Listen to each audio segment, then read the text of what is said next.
Well, welcome to Focus Today. I'm your host, Perry Atkinson. Great to have with us in the studio again today, Dr. Joel Klein. He's a physician with Ventana Wellness. And by the way, we're going to be taking your phone calls, and you're welcome to join us. He'll be with us for a couple of segments. And the phone number is area code 541-776-5368. Or if you're outside the immediate area, we'd love to hear from you as well. It's toll free. 800-373-5368. Dr. Klein, good to see you, man. Good morning. Always happy to be here. Well, delight. A term, functional medicine. Functional medicine. I would rather have functional than dysfunctional. That is the point. Really? That is the entire point, What actually. is functional medicine? So functional medicine is a more modern scientific version of a very ancient concept, and it really is dealing with the root causes of these things, they're not actual things, that we have been calling diseases that turn out are not real things in and of themselves. They are descriptions of patterns. And what we're finding, and this is how, in a more scientific sense, diet, lifestyle and stress, and environmental toxins are affecting our health. And what's being learned now is literally how it is affecting the expression of our genes. Really? So all this stuff, when they started the Genome Project in 1990, they thought they were going to discover the genetic sources of all these different diseases, and then we could design treatments for these genetic sources. And they've been sorely disappointed because what they found is that, in fact, what's really interesting, we have like 46 chromosomes. A potato has 48. So a lot of this genetic issues, it turns out that, and then what humans do have is the largest portion of our DNA that doesn't code for a specific protein. In the beginning, they called it junk DNA. Only a scientist with hubris could call something, well, it's junk, like God made a mistake and didn't know what he was doing when he put it there. Well, it turns out all this genetic material that we have more of actually has to do with the way our genes are read, turning genes on and off. Most of our genes, not the ones for eye color or your blood type or these types of things, can actually be turned on and off, and it is environmental factors, including what's in our diet and what's not in our diet. Stress patterns even. They have done work in Canada showing how stress hormones can actually affect the expression of genes, and environmental factors. Toxins, drugs, these types of things are all affecting the way our genes are being read. So this whole notion of that there's genetic diseases. There are certain diseases that are genetic. They are this very, very small minority. The majority of what people are dealing with, and even say, well, it's in my family, everybody in my family has it. Well, there's not that there's a gene for it, but what you inherit is a tendency. And whether the tendency gets expressed depends on providing the right environmental factors. And that's where we have complete control. This is huge. So where is this going? Well, right now it's getting us back to basics. There are practitioners who are doing a more advanced version where there's a lot of different testing that can be done for a lot of these things now. None of it is covered by insurance. It gets pretty expensive, into the hundreds of dollars and sometimes thousands. Having had a practice where most people couldn't afford to do those tests, although I learned about them from all these great people. They all practiced in Boulder, Colorado, where they had all these people with money who would spend thousands of dollars on these tests. My patients go, if it's not covered on my insurance, I can't afford a whole lot. So I had to learn, well, how do we apply the basics? And it really comes down to the same things we've been talking about. We're just learning more in a scientific sense how that's actually working. And ultimately, we may be able to get to a point where, as Dr. Roger Williams said in 1949, he published a paper where even before we knew the structure of DNA, where he showed how genetically different healthy people could be based on their on different enzymes. The same enzyme in a healthy person could vary in activity as much as 200 times. Now we know how that works based on the DNA and the genetics, but at the time, they didn't know exactly how it worked. But what they knew is that if you have a more sluggish form of the enzyme, if you give it more of what it needs, like the vitamins, this is where the vitamin therapy came from, the enzyme will increase its activity. So what he said in 1949 is that if we could map out people's genetic and nutritional requirements, we could custom design programs for them. How far has that gotten? Well, it's gone slowly by people outside of the mainstream, because right when he published this, medicine was becoming quite enamored with its successes with antibiotics. And this was the whole revolution. The one drug, one cause, these acute infections. How we got, oh wow, we found the bug for this, the bug for that. We can treat it with this antibiotic, that antibiotic. And that seemed to be the keys to the kingdom. And it turns out that that is more the exception, that when we're dealing with these chronic diseases, it is not one cause that you treat with one drug, but that got drowned out. So what we're looking at are individualized, custom designed programs to a certain extent. And I use a lot of the person's history and exposures and things to put together, okay, what has happened in your body? And what do we need to do to help set it right? What are the dysfunctional patterns, that are causing altered expression of your genes into this disease pattern? How do we work with those? And a lot of it's our same diet, stress, and environmental toxins. Well, you hit on some big ones here. Let me fast forward. I know this is controversial, so I don't want to get too deep here. But on the other hand, you're suggesting that, as you know, on the ballot, there's a big GMO thing here. What's your feeling on that? Well, the problem is, and you can argue both sides, is that we do not know enough about them. Right. And we can say things are safe, but how do you say something's safe if you haven't studied it for generations? Right. Here's one of the great studies in epigenetics, which is how our genes are actually read. So one of the pioneering researchers was a guy named Randy Girdle in Atlanta, who took this strain of mouse called the agouti mouse that was metabolically obese, diabetic, and light brown. Genetically, okay? Okay. He took those mice. Now in this case, again, took pregnant mice and fed them extra B12, folate, and B6, because those are the nutrients needed for a lot of this gene turning on and off cycle. Oh. Their offspring were non-obese, non-diabetic, and had more mottled skin rather than the brown skin. Wow. Not only that, but with no nutritional input, their offspring were non-obese, non-diabetic, and had mottled skin. And the effect lasted for 3 generations before it wore off without extra nutritional input. So the bottom line is, we don't know. We don't know what's going to happen here. And I think there are, the arguments about, since it's a patented product, of contamination. I realize there's an economic problem with it, all that, but I've gotten jaded over the years, and unfortunately modern science has become way too political, so I don't trust it, quite frankly, when you say that, the scientific studies say it's safe. Well, who paid for the studies? How are they done? I've become a skeptic in a number of those things. I don't blame you. And I don't want to get off on this. We can get on to it another day. But something is wrong out there, because we won't call cancer epidemic, and yet it is epidemic. It's the number 2 cause of death in the country, and it may be the number 1. Coming soon. Now, I'm not so sure it's, again, my problem with the GMOs is that I will bet, now this is a gut feeling, that what we make is not as good as what the creator made.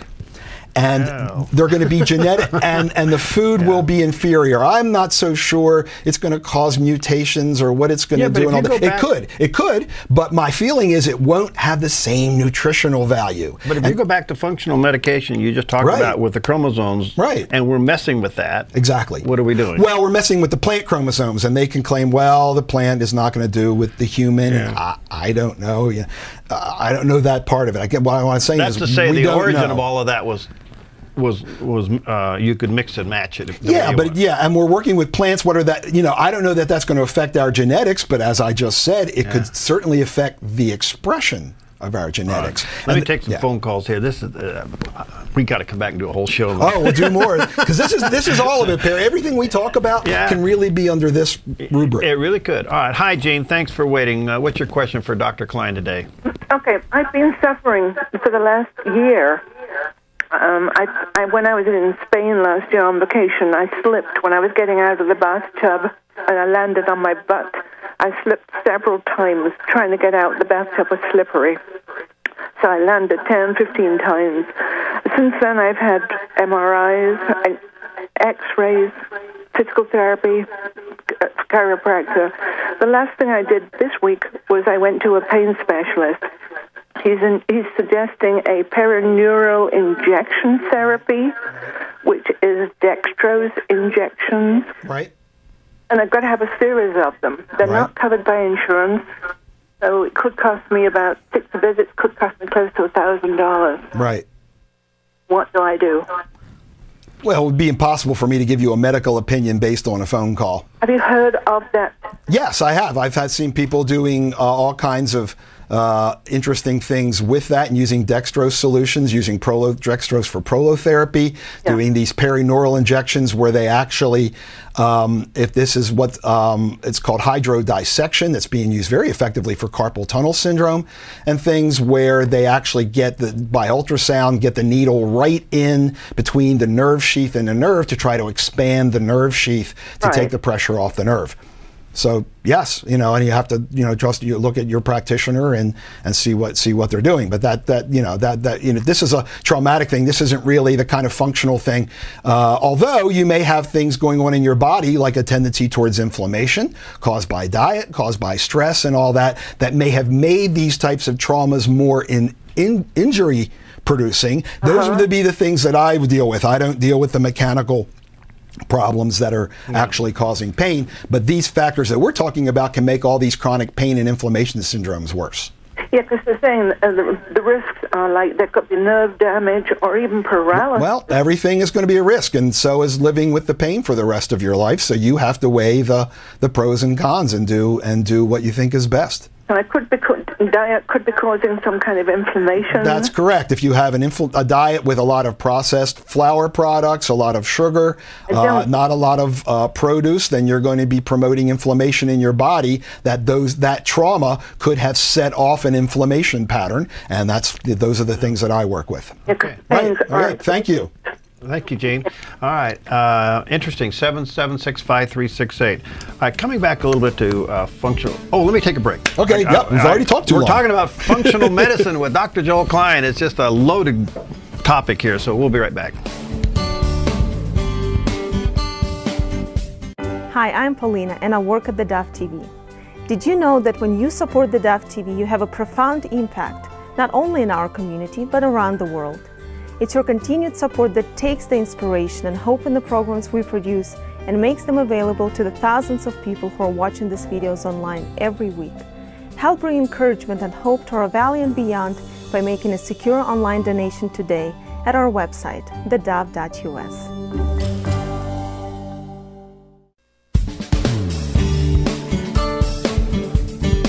Okay, we're back with Dr. Joel Klein, and he's with Ventana Wellness. And listen, if you are looking for a good physician, here's one.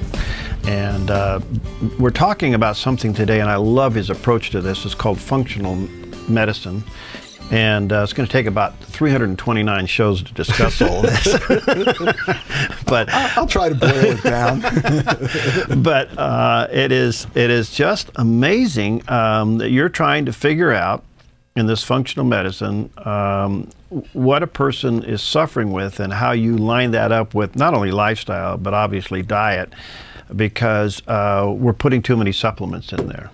I mean, I say supplements, I mean artificial foods and things like that. Right. Yeah. And we're just not we're getting things, too much of what we don't need or shouldn't have, and not enough of what we need. I mean, it's both omission and commission. Right. So we're eating way too many, obviously, as we always say, of the processed foods, of things that high sugar, that promote inflammation, and as a result, because of the way that commercial farming is, they've looked at this, and the organic produce does have more nutrients in it. Stressed plants, this is botany 101. A stressed plant will make more of all those compounds that we actually find beneficial. Those are defense molecules for the plant. So you don't want to stress it to the point where it doesn't grow. But when it's stressed with insects and temperature extremes and even a little bit of drought and all that, it makes more protective chemicals, and those are the ones we need. When you take all the stress out of the plant, it can make all of it, use all of its energy to just make starch. So you can wind up with a huge, you know, zucchini may be this big, but it doesn't have the nutritional content. What about that hybrid? Then hybrid plants. Don't know enough about it, but I know that little bit about plants. That to me is one of the main arguments for organic produce, in addition to the the toxin pesticide issue. So where is this in your thinking as a physician in treating people and using medication? So I have a saying that I use in the practice, and I tell people, if you're drowning, I don't have time for swimming lessons. So the medications I use, and I've had a lot of experience. I've had 32 years in regular medicine. I've now done this kind of holistic medicine for 14. So I have a good picture of when we need to use medication, when maybe we can try some other things. Because sometimes people have dug themselves a pretty deep hole over the decades, and we need to use medications, but as a tool, not as an answer just to manage symptoms, but as a tool to accomplish a specific goal. And then we can continue to work on these functional issues over time and see if we can possibly make the medicine obsolete. All right, let me take one other call here, because I have one other thought about that. Steve? Perry. Hey, what's up, man? Hey, I wanted to give you a little testimony about nutrition. You know me, I'm not overweight, very active, but I have not slept a night in my bed for over 10 to 15 years, literally. I'm up every night, got my sweats on, go to the couch. And I finally just got sick of it. I have to do something. I went to a nutritionist. She says, I think you've got inflammation problems. So I went on this diet. Today is 11 weeks. Right, and you're sleeping. Grains, no sugar. Yep. It took me about 3 weeks, my stiff hips and knees, where you could get up and down and walk without feeling like a cripple for 3 steps. Took about 3 weeks. 6 weeks into this, I'm sleeping in my bed every night. Right. I mean, it is like a miracle. Right. Have more energy. I'm not going. I've lost 13 pounds, and you know what I look like, Perry. I don't have 13 pounds. I got a little fat around my belly, but very little. It ain't there now. Yeah, I'm not cutting down on my volume of eating either. No, don't need to. It's all the inflammation. This is what I do every single day. Now, not everybody needs to do no grains. I'll usually start with gluten, since that's the most common culprit. But there are people, particularly people with autoimmune issues, that really need to go off all the grains altogether. And this is where the whole disease model falls apart. Because I'll have people with, you name it, asthma, eczema, migraines, arthritis, autoimmune, whether you call it lupus, whether it's rheumatoid arthritis, or whether the lady who came to me saying they're calling it intermittent undifferentiated spondyloarthropathy. It doesn't matter. Those names are a categorization system, a way to categorize things, but all of those people will commonly get better a lot of times with the same basic program. And a lot of it, the food allergy causing inflammation, is a huge, huge issue for many, many people. Well, boy, it's... I noticed you on Sunday, Steve. I didn't come up and say anything, but you were noticeably thinner. It was literally inflaming your brain, and that's why you couldn't sleep. Right. Yeah, well, what had happened is I would have so much pain in my hips, the soft tissue, not the joints, but it would wake me up 4 hours. I mean, I would hurt so bad, I had to get up. I could not stand it. Right. And where I lay on my hips, I can't lay on my back because I have a bad back, but boy, I mean... Good stuff. That's a lot of years to not sleep to get her changed in 6 weeks. Wow. Yeah, this is what I tell people is well, I don't promise the miracles because I'm not the one who doles them out, but they show up not infrequently. And actually, Dr. Jeff Bland, who's considered like the godfather of functional medicine, and I heard him at a talk one time say, "I'd like to think we're in the business of miracle maximization." Yeah, right. Exactly. Thanks, Steve. Okay, Barry. See ya. Bye. All right.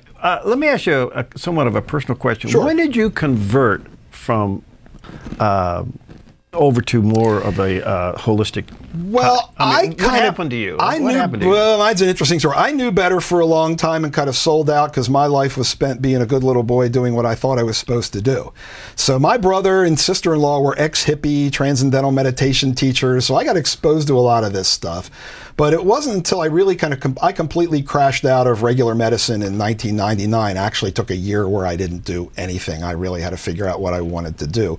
Started to do some research into some of these things that I had heard about, read some books and went, this is where all this is. And then just started listening to people. And I would listen to people who seemed like they knew what they were talking about, who weren't flighty, who didn't have some agenda that I could tell, but really seemed like they knew what they were doing. And then I find out who they were listening to. And traced it back that way over the years. This is early, like in the early 2000 period. Since the last time I saw you, you've lost weight. What are you doing? Oh, well. Besides riding your bike. I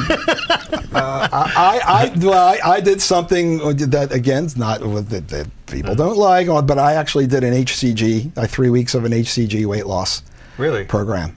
So, and I lost 20 pounds. And it worked. Oh, yeah. And now that if I stay off the carbs and I don't snack at night, because I do stress eating too, folks, it's not just you, and so I can keep it off and get back into my pants. One of my, very concerned issues is cancer, but the other one is diabetes, and they both seem to be epidemic. And it appears to me with this functional medicine explosion that this stuff is very treatable. Because the same issues are at the root of both, commonly. Okay. All of these chronic diseases have similar roots. The diabetes issue is the same. Certainly, it's not only the diet. What they're finding is that people who have disrupted ecology in their gut from antibiotics killing off good bacteria and overgrowth of bad bacteria have a much higher rate of obesity and diabetes. So again, this is the environmental toxin if we're talking about antibiotics. The cancer issue is going to be both environmental toxins. Inflammation is at the root of a lot of chronic cancers. So again, most of these things have the same common root, and that's the point. We do need to know the diseases if we're going to talk about medical treatment, how we address them. But if we're talking about the roots are basically the same, and then each person is going to express those imbalances differently because they have unique genetics, and those genetics have been even further influenced by the unique circumstances of their life. Where do you put red meat in this? Red meat is not bad. The whole saturated fat thing has been overblown, probably because if we eat meat that's been stuffed with grains, like corn, it's missing the healthy fat. This is Dr. Laurie Cardoza-Moore's work at Colorado State, where he actually analyzed these animals, and they're missing these healthy omega-6s and omega-3s that we are supposed to get in our diet. And it is probably the absence of those fats in grass-fed meat. To do a gross overlook, people who eat meat and drink more milk get more cancer. These are, again, a statistical association studies. And again, what meat are they eating? What milk are they drinking? And that there are other factors. So I don't think that red meat by itself is not, I do not believe they've shown as carcinogenic. They've shown this statistical association, but there are other more plausible explanations. So what do you think is the best form of protein? Good. It depends on the person, and it depends on the person's lifestyle and their constitution. This is why there's no one diet that works. There are some people who can get away with a vegan diet. There are not many. If they have done the spiritual work where they are living in bliss and surrender, or they are a Buddhist monk who is meditating 16 to 20 hours a day with a finely tuned nervous system, I think they can do a vegan diet. But I have a lot of people who are living warrior lifestyles in our society. The warriors didn't eat that diet. They would have all been killed off. They're living warrior lifestyles, eating a vegan diet. I would say clean protein as best you can. Ideal would be grass-fed, hormone-free, antibiotic-free beef. Chickens that aren't filled with stress hormones, these types of things. I know that there's an affordability issue, so people have to do the best they can. Okay.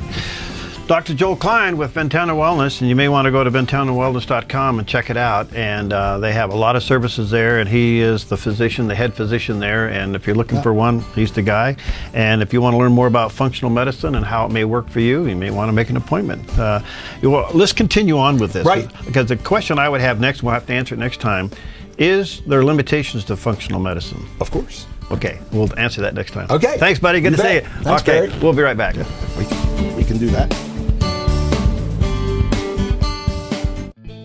Hi, I'm Daniel and I work at theDove TV. Compared to Portland, Seattle, and LA, Medford might be considered a small market, But at the Dove, we're excited about the opportunity to make a big impact right here in our community.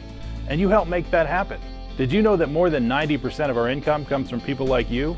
You can help us now by making a secure online donation at our website, thedove.us, or by phoning 541-776-5368.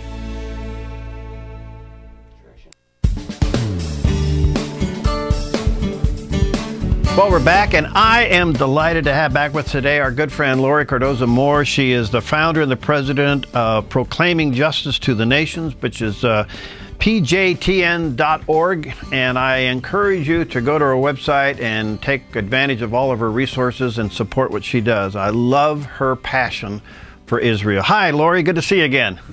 And I love your passion too, Perry. Good to see you. How you doing, my friend? I'm doing well. I'm doing well. How are you? Oh, you know, busy since we returned from seeing you at the NRB. We just been fast tracking building a new studio, so that's pretty endeavoring. Well, listen, you have been all over the place. First of all, tell us about what's going on with the UN.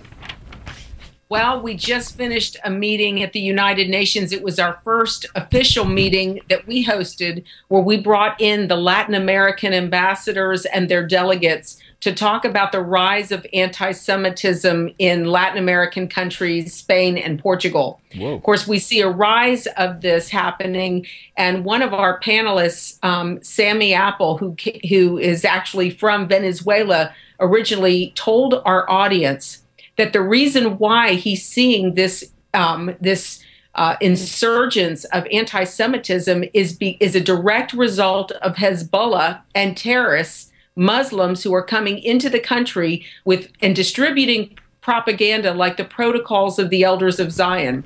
So our goal at the meeting was to talk about this because Latin American countries are primarily Catholic, and of course we're seeing an increase in the Protestant religion in South America specifically because these are Christian countries where you have many Christians who live in these countries.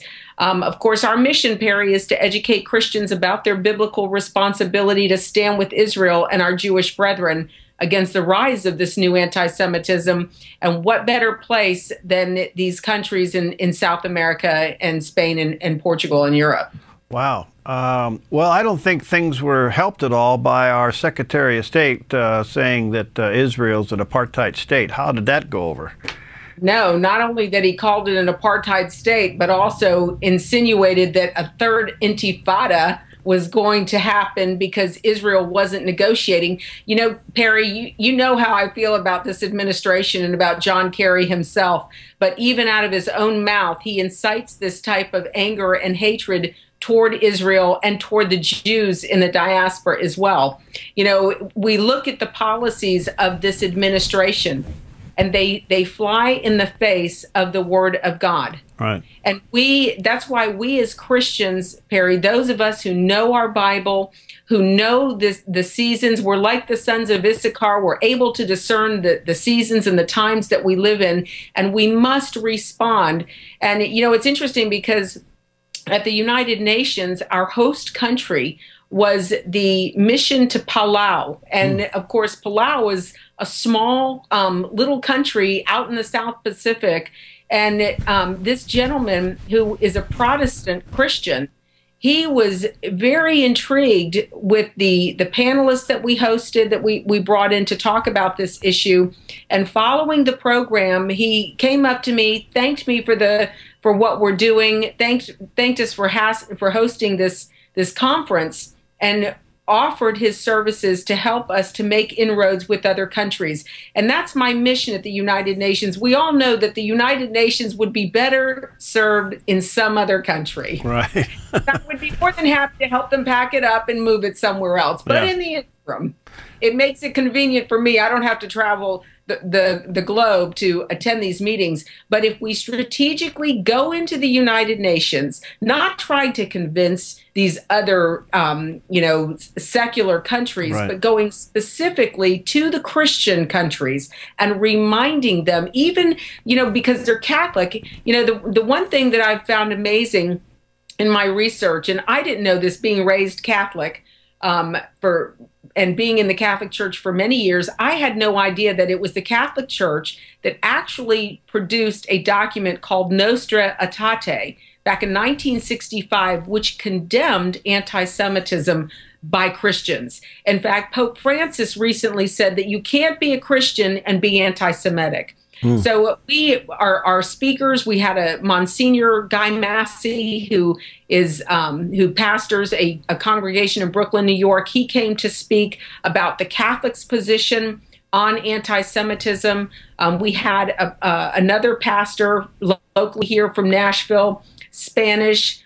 Pastor Castro came and spoke about the Protestant biblical position with regards to anti-Semitism. So it was an incredible, we had about 55 participants attend. It was incredible. We were asked to come back. So that was our initiative at the United Nations, just a little bit of the inroads that we're making to find those Christians to get them to stand against this anti-Semitism, especially at the United Nations. Do you think there would be any kind of a condemning of our Secretary of State's comment either at the United Nations or in Congress? Well, there have been members of Congress who have spoke out and condemned him for his comments that he made. But I think the key thing, the United Nations, it's going to be difficult for them to get behind this. I mean, bringing up anything pro-Israel. In fact, we were asked to change the title of our program because it talked about anti-Semitism in the same breath as human rights. And of course, anti-Semitism might favor the Jews, so we were encouraged not to use that in our title. Of course, you know me, Perry. I left it in the title. It was part of the program. We weren't going to change it because that was the reason why we were coming together. All right, so you've been to the UN and you just recently to the Vatican. Is the Catholic Church going to take some more public stance here? Well, that was the reason why we went to meet. In fact, our bishop locally here in Middle Tennessee assisted with arranging that meeting within a couple of weeks of the request. So we did go to the Vatican. We took a delegation from PJTN to meet with a member of the Pontifical Council to request that Pope Francis, when he goes to Israel, that he address the issue of anti-Semitism, that he remind Catholics and Christians around the world of the document of Nostra Aetate, where the Catholic Church officially condemned anti-Semitism, condemned the deicide of Christ, blaming the Jews for killing Christ, talking about how the Jewish people are still in relationship with God. These were all important things that we brought up and asked that the Pope address the issue of anti-Semitism. We were assured in the meeting that he would, in fact, we could count on him to bring up the issue of anti-Semitism globally, condemning it. Wow. The other two aspects of our meeting, we requested, because the Protocols of the Elders of Zion, which is a publication that was produced by the secret police in Russia back in the early 1900s, it has been widely distributed and is distributed to this day around the world. And of course, it's been condemned by a Russian court who said that the Protocols back in 1993 were not accurate, were not truthful. And so we have asked the Pope, because this Pope is trying to normalize relations with other Christian denominations to bring unity back to the Christian church. So we have asked that the Pope make it a prerequisite of the Russian Orthodox Church through the Russian Orthodox Patriarch for them to condemn the Protocols of the Elders of Zion, in keeping with the doctrine of the Catholic Church. So that is a request that we made. We've also encouraged the Pope to take on this issue of publicly condemning the Protocols of the Elders of Zion. So we'll see. We were instructed our next steps are to meet with the Secretary of State of the Holy See. So we're actually preparing our petition to him as well to take this up the chain in order to try to facilitate these efforts. But I think with Pope Francis, he has publicly come out condemning anti-Semitism. We know that he is very well respected in Argentina, which is his native country, within the Jewish community. He has several rabbis who are very close friends. So I expect that we're going to see a lot more positive movement with regards to bringing Christians and Jews together through the Pope's efforts, as well as the Pope condemning Christian anti-Semitism and the anti-Semitism in general around the globe. I mean, that would be a huge task and accomplishment for the Catholic Church and the Orthodox Church to come out against anti-Semitism. I mean, publicly, especially the Orthodox Church. Absolutely. You know, this has been a growing problem really since the beginning, the founding of the Christian Church, Perry. And in our documentary, The Forgotten People, Christianity and the Holocaust, which your viewers and listeners can go to our website, order that film. But we go into the history of how this anti-Semitism actually started within Christianity. And, you know, it was amazing when we first produced that documentary, as I was doing research, how many Christians did not realize how anti-Semitic the early church was, how anti-Hebrew, you know, the origins of our Hebrew faith, and how Christianity was birthed out of that. In fact, you know, the book of Acts, chapter 15 specifically, is a great chapter to go back to see how the church, those who were Gentile believers, originally were in synagogues on the Sabbath, on Saturday, you know, studying the Torah. So it's amazing how we've been disconnected from the root of our faith, and I think that's critically important to understand why we as Christians today, especially in our generation, must stand against this anti-Semitism, because it's being used to fuel the hatred against Israel, you know, denying Israel's rights to her ancient homeland. So you're right. It would go a long way for the Pope to take this initiative on. And it would help our Jewish brethren. It would send a message globally to Jews that the Catholic Church is living and operating in a different era, and we won't tolerate anti-Semitism any longer within our family. Let me take a quick break here, Laurie. When we come back, I know that your film, Israel Indivisible, is going to get a global showing. I want you to brag on that. And I want you to talk about a recent humanitarian award to the president. I know you have some thoughts on that. We'll be right back with Laurie Cardoza-Moore in just a moment. Hi, I'm Paula, and I work at theDove TV. Every day we get letters and emails from people who've been encouraged, blessed, and challenged by the programs on theDove TV. But we couldn't do it without you. Did you know that more than 90% of our income comes from people like you?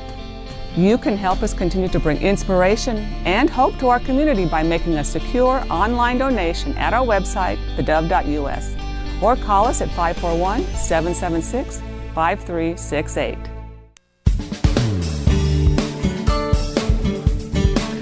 Okay, we're back, and our very special guest today is Laurie Cardoza-Moore. What a delight. She heads up PJTN, and we encourage you to be a part of what she does. You can go to PJTN.org. That's her website, and that's Proclaiming Justice to the Nations. And support what she does and take advantage of all the resources there. Well, Laurie, you made the movie Israel Indivisible, very successful, and I know you've aired it many times there at universities in Israel, but it's going to get a global airing. Tell us about it. Absolutely. Well, we're really excited about this film. Everyone who has seen it has just given us tremendous accolades in producing it. They're amazed at all the information. And it's a timely message. You know, not only are we going to be releasing it in our global premiere on God TV on June 28th, which we're excited about in partnering with God TV. You know, God TV and PJTN have had a long, unique relationship. They were the first ones to broadcast globally The Forgotten People, Christianity, and the Holocaust. And as a result of that, we heard from people all over the world, people from Australia, South Africa. It's just been we just had a tremendous response. So again, June 28th, we'll have the global premiere. And if people go to our website and sign up to get our newsletters and media alerts, we will be sending out information to remind people that they can watch it as well on the different God TV platforms. One of the most recent exciting things I get to share with you, Perry, is that, of course, we submit all of our films to film festivals around the world.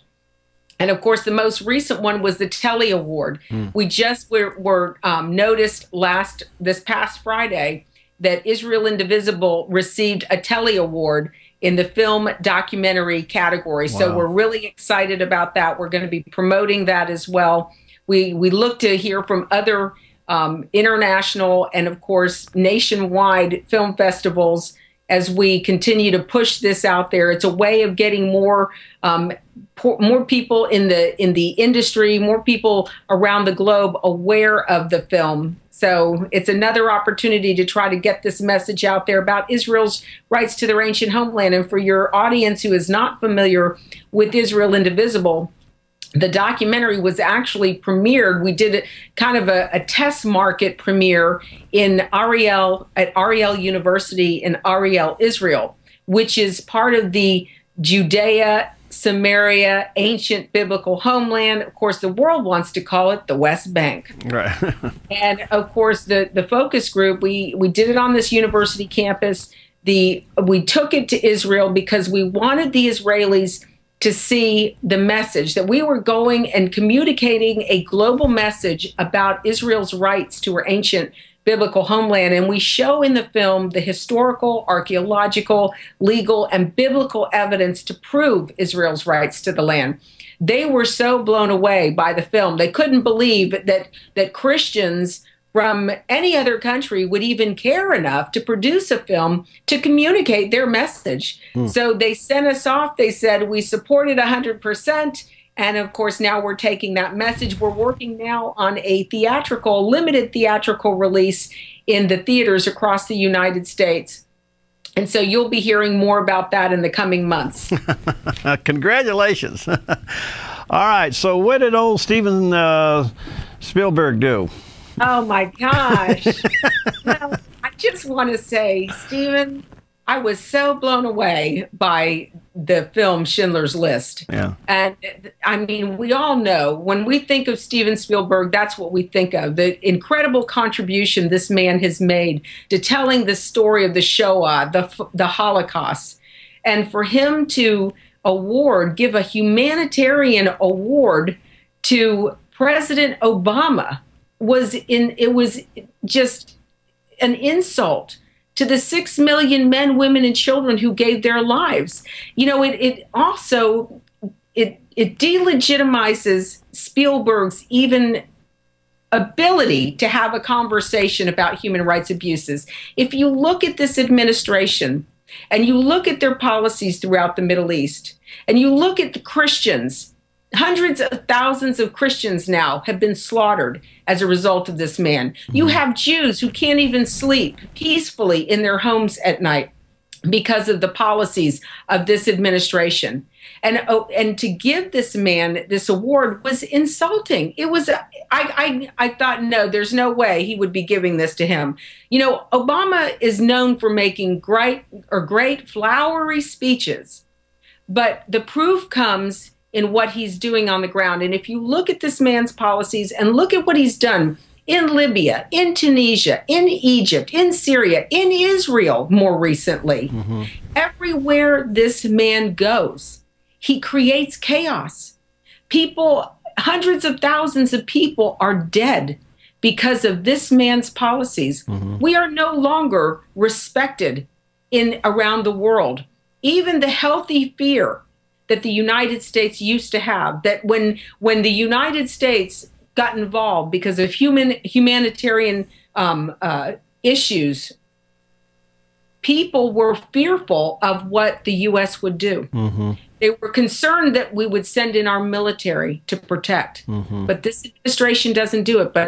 But you'll see John Kerry and you'll see Obama over there telling Israel that we think we know what's good for you. You need to give up this land. Well, you know something, Perry? All of Obama's policies in the Middle East are all for naught. Yeah. We don't see any success story that we can attribute this administration to in the Middle East. And you look at what's happening to Israel, and so Obama and Kerry are the experts on telling Israel, give up more land. Yeah, total failure in their policy there. Laurie, bringing it back to home, do you see a beginning well, are we winning this anti-Semitic war within the Christian church inside the United States? Because I am surprised of how many remain to be against Israel. I agree. And I think that what is happening as a result of what's happening in the Middle East, we're really seeing the cream come to the surface. And unfortunately, there are way too many Christians who have bought into this anti-Israel narrative, or the Israel is occupying Palestinian land narrative. I do believe, though, Perry, we're having an impact in the grassroots. Good. We still have a problem with the leadership of the church, because the leadership of the church has bought the Palestinian narrative. And unfortunately, because they wanted, what would Jesus do? Well, you know what? Jesus would uphold his covenant, the covenant that God made with all Israel. And God, part of that covenant is that land. You cannot separate the land from the covenant that God made to Abraham and his descendants forever. And Paul, the Apostle Paul, even talked about that God's gifts and his calling to Israel is irrevocable. That means he's not going to revoke it.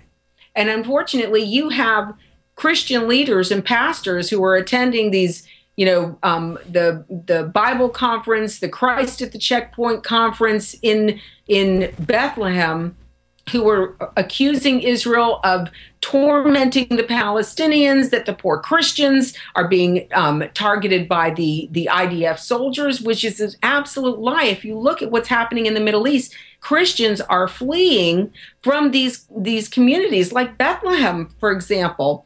There used to be in fact, I think it was 80,000 Christians who resided in Bethlehem. Now their numbers are down below 20,000 because Christians aren't being persecuted by the IDF soldiers. It's the Palestinians that are in control in Bethlehem. It's the Palestinian leadership that is not protecting the true believers. So the true believers, the true Christians, have left the area. The ones who stay, if they're true believers, they have to be silent. They can't speak out. So we are growing, Perry, when it comes to the grassroots, because once people hear truth, they respond. And I know that because we see our numbers increasing. We have people who are ordering our films from all around the world, not just here in the United States, but we're getting people purchasing our documentaries, The Forgotten People, Israel Indivisible, Disinformation, globally. Yeah. So it is a message that Laurie, the church... I got about a minute and a half left. Let me ask you a quick question, and that is, the Bible's pretty clear what the real estate contract is for Israel, and quite frankly, what is considered the boundary of Israel today is about 1/3 what the Bible says. Can you comment on that? Absolutely. Well, it's interesting because when the Lord comes back and he reestablishes the New Jerusalem, he brings the New Jerusalem out of heaven. That New Jerusalem is going to be huge. In fact, the territory is going to go all the way over to Iraq. And you're right. The reason why Israel is operating under a small sliver of land is because of what the British did in the mandate. Initially, it was the British were going to give Israel back her ancient homeland, but because the Arabs complained, then Churchill backtracked and gave them a sliver and gave the rest to the Arab countries. And unfortunately, if we as Christians don't go back and study history, there were Christian Zionists back in the late 1800s who were calling on the reestablishment of the Jews in their ancient homeland, which is what the Bible calls their land, gives that territory as part of what belongs to the Jewish people, which was covenanted by Almighty God. Gotta go. Perry, we'll be back at it. This problem is not going away anytime soon. Thank you. Listen, don't forget, we'll keep you posted coming up June 28th, the world viewing of Israel Indivisible. In the meantime, go to PJTN.org for all of these resources that Laurie makes available. Support what she does. Thank you, my friend. Keep up the good work, and I love your passion. We'll have you back on soon, okay? God bless you, Perry. You keep up the great work, too. Thank you so much. God bless you. All right, we'll see you next time on Focus Today.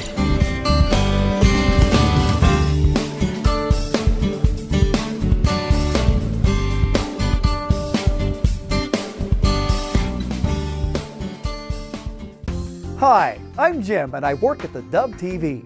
Every weekday between 6 and 8 a.m., our award-winning news and sports team bring you the best morning show around. It's live, it's honest, and it's a whole lot of fun. And you help make it happen. Did you know that more than 90% of our income comes from people like you? You can help us continue to air local programs that share your voice by making a secure online donation at our website, thedove.us.